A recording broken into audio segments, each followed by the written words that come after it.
that involved a combination of killing, expulsion, destruction of property, the use of extreme violence and terror. And this was done to make those that actually survived afraid to return to their former territories, these territories that had been so-called clean. This is why rape was such an important part of the arsenal.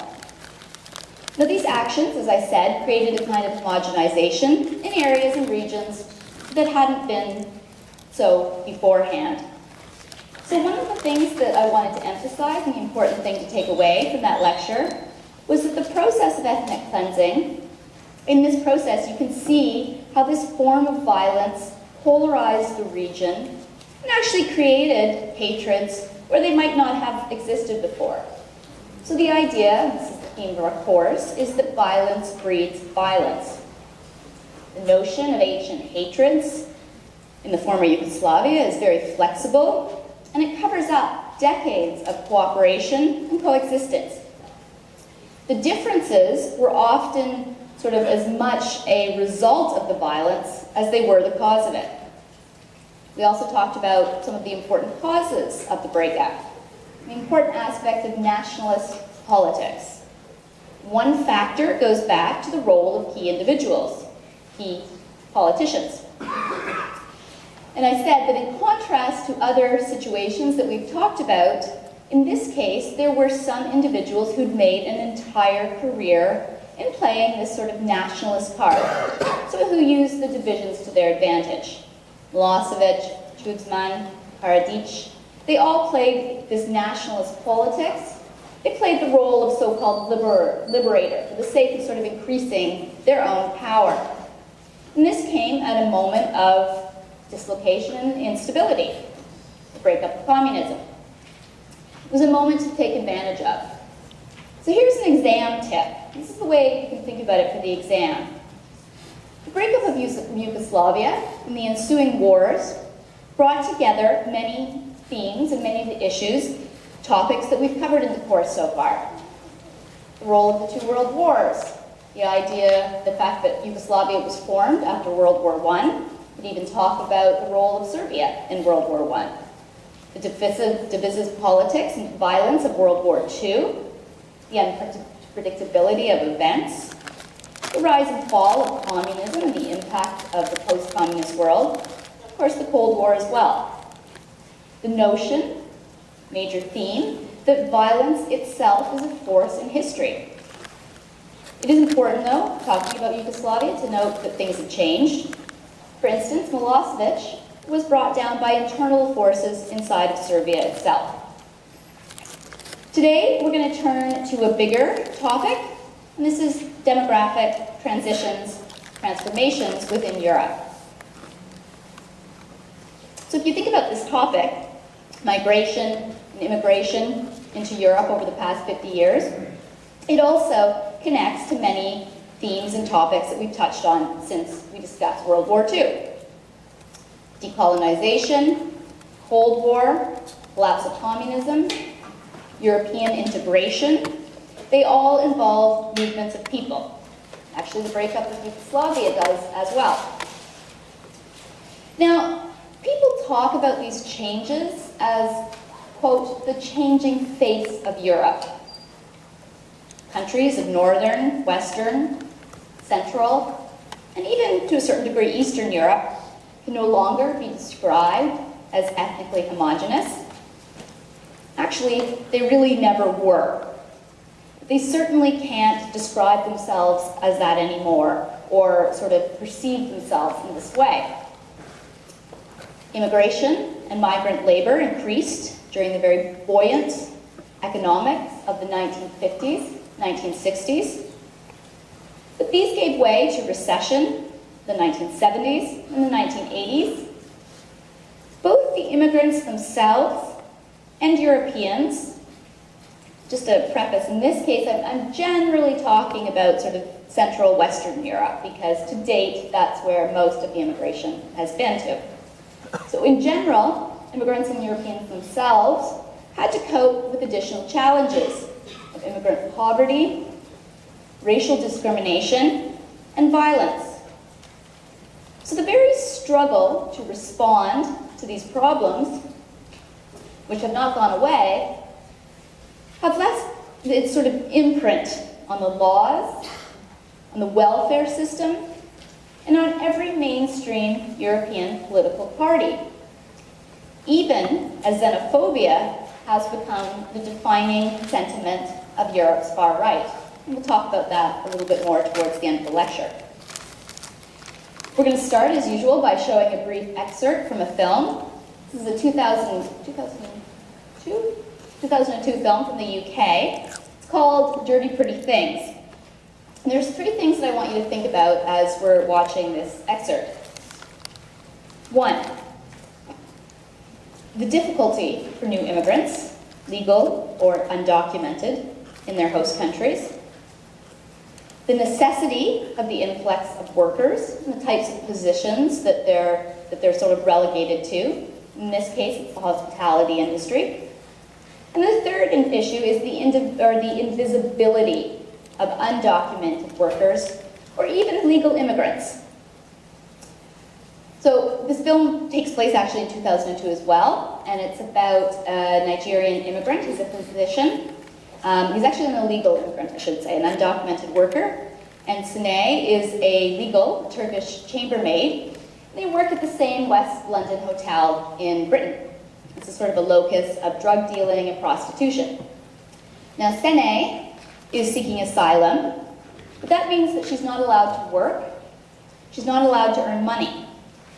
However, in order to live, she needs to keep her head above water. She's got to find some work. So she works under the table, and she also sort of rents part of her flat to Akwe, who is the Nigerian physician.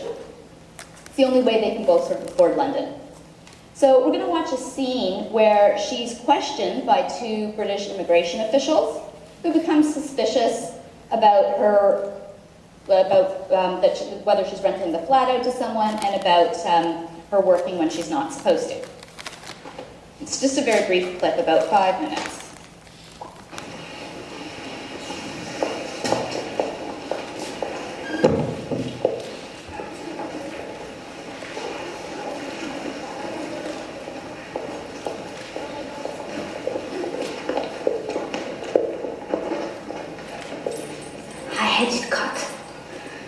Yours.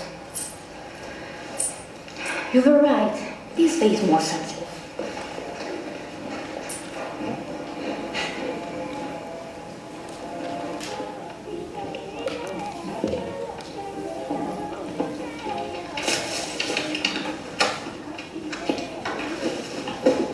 Papa, you must not tell them at the hotel that you have a key.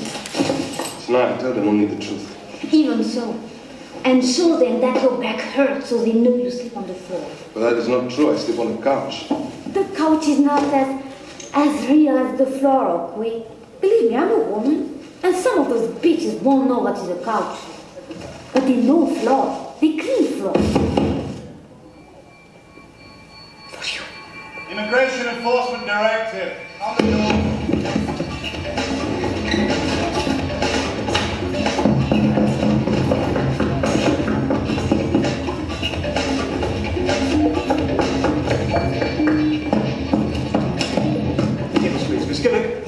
Yeah, Turkish national. Yeah, press L handy.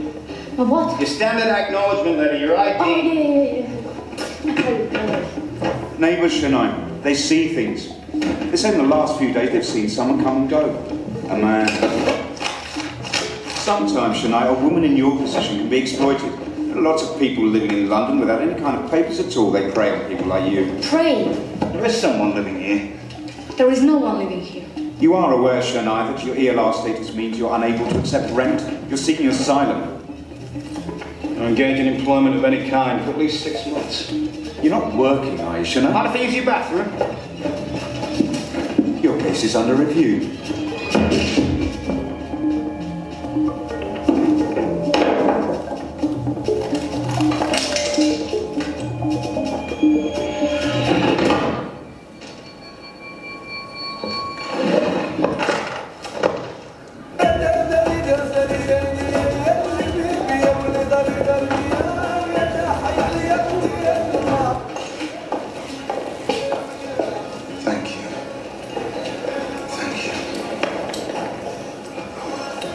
early one? No. You know this stuff will not only keep you awake, it'll blow your brains out. You know that, don't you?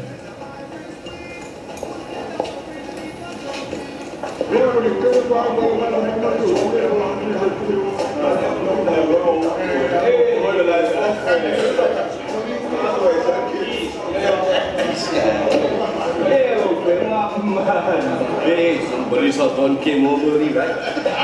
Here, take this. We don't want the doctor getting sick, right?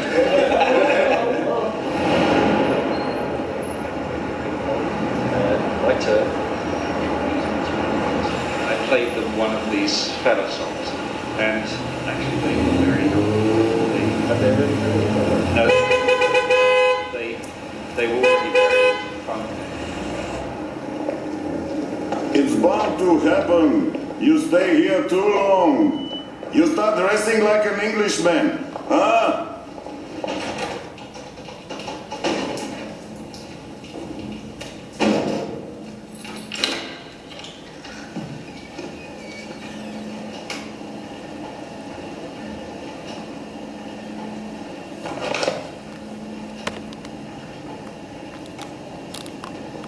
Where was he then?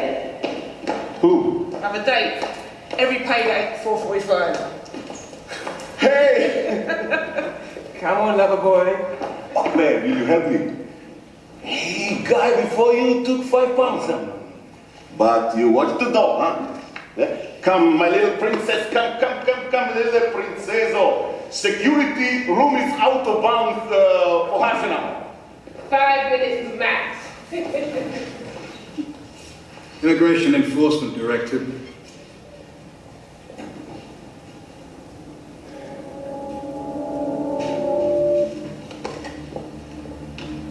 Can I help you? What time do the maids clock in? Wakey. 5 o'clock. You mind if we wait?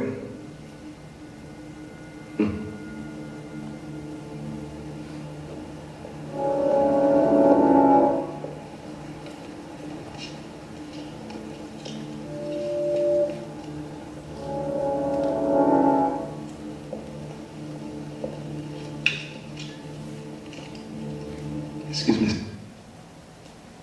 Okay, so he does succeed in warning Shanae that the immigration officials are waiting for her, just so you know.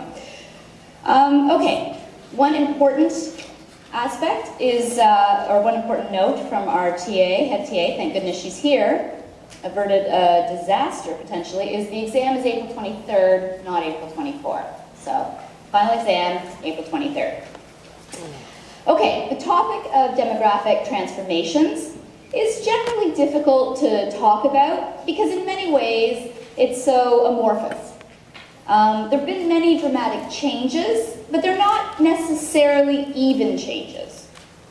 Often, when you talk about this subject, the subject of demographics and demographic transitions, one can end up reproducing a sense of otherness, either falling into a position of exoticizing immigrants to Europe or emphasizing an alarmist view. And an example is in 2000, the German Chancellor, Gerhard Schroeder, gave a speech where he celebrated the changing population of Europe, saying, quote, "The immigrants brought their specialities with them, their spices, their drinks." So, a historical look at who, how, and why these immigrants came shows the complexity of the situation that the President, the Chancellor, was trying to sort of respond to in a rather simplistic and patronizing and exoticizing way. But he was trying to highlight the importance of European demographics and celebrate the fact that Europe was a mix of many cultures and many ethnicities. So first, one small note, maybe it's obvious, but the notion of Europe as somehow homogenous or a place of neatly divided kind of cultural spheres never really held true.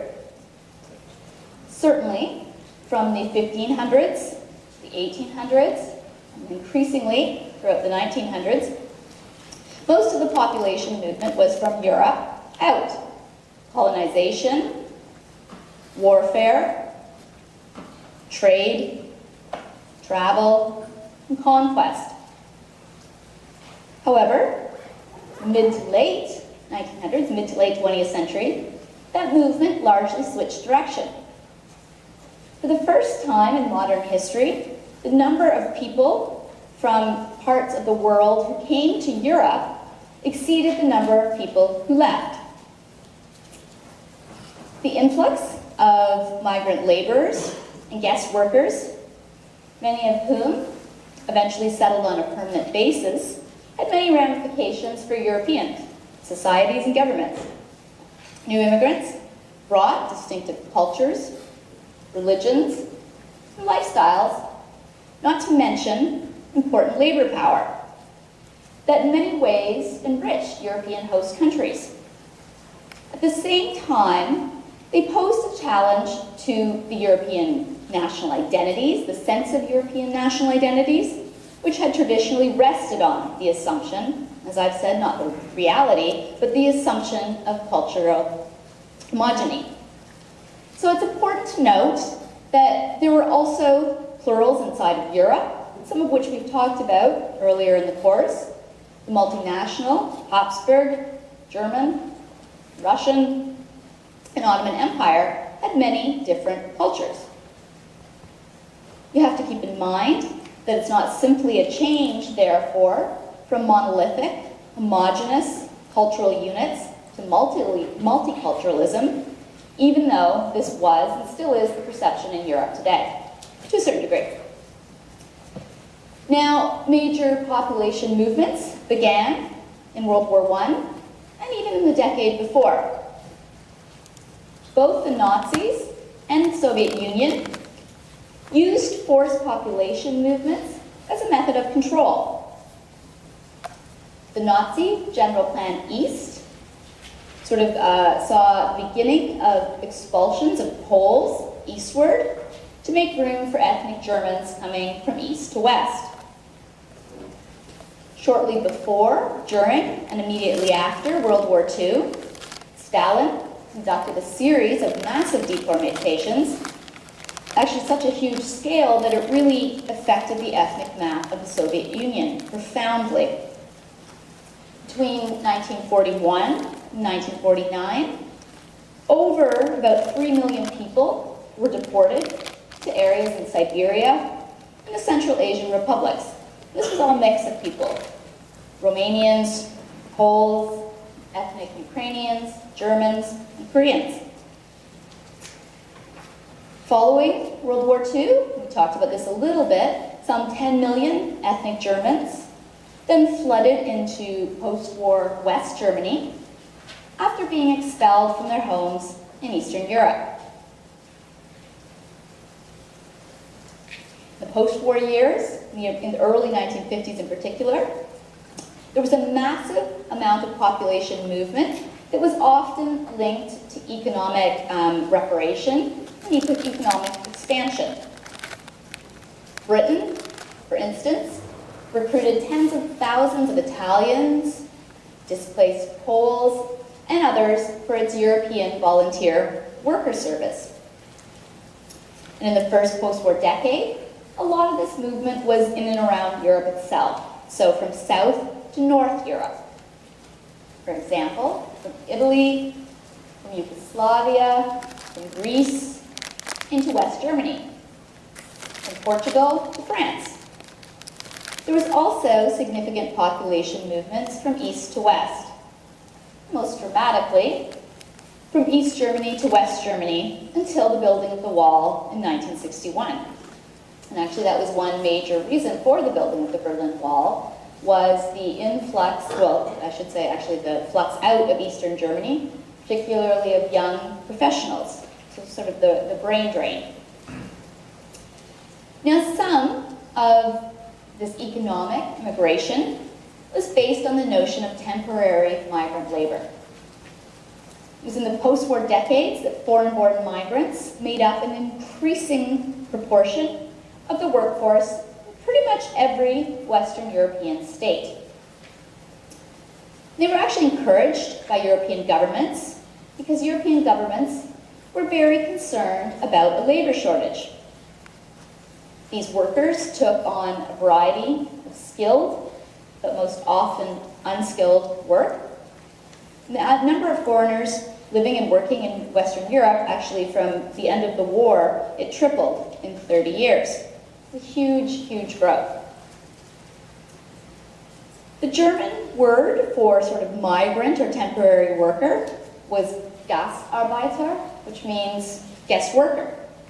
So that's how the Germans describe this pattern of temporary immigrant labor. And the process, also in Germany, was encouraged by the government. For instance, the government of West Germany, similar to Britain, established recruiting offices in Southern Europe and in North Africa, hoping to encourage this type of economic immigration.